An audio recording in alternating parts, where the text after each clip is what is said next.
This is a microscope. It is used to look at many of the most important discoveries in biology, for example, cells and microbes. But have you ever wondered how that microscope was made? This video will explore the story of the microscope, and to do that we need to go back to the 1500s. In the late 1500s, a Dutch spectacle maker named Hans Janssen experimented with lenses in his workshop. Around 1590, he and his son Zacharias Janssen placed multiple lenses inside a tube, creating one of the earliest compound microscopes. Although records are limited, their work helped lay the foundation for modern microscopy. Galileo Galilei designed and built telescopes with higher magnification using what he already knew from his knowledge of telescopes. He used a convex objective lens to magnify the image, and a concave eyepiece lens to sharpen the image, making tiny objects appear up to 20 to 30 times their real size. He also built the microscope into a tube mounted on a stand.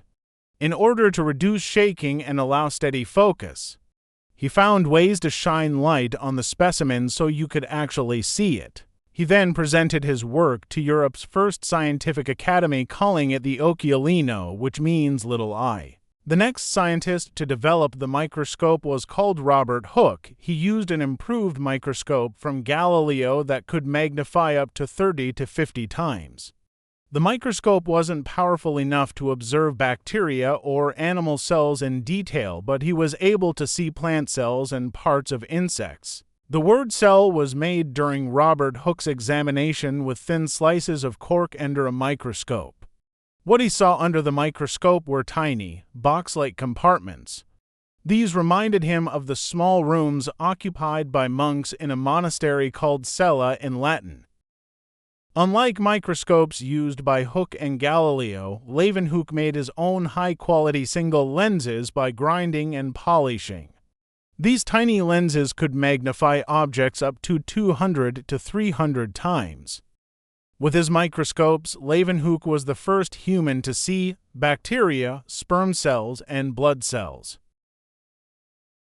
So that's the story of the microscope. From eyeglass makers, to Galileo, to Hooke, to Leeuwenhoek.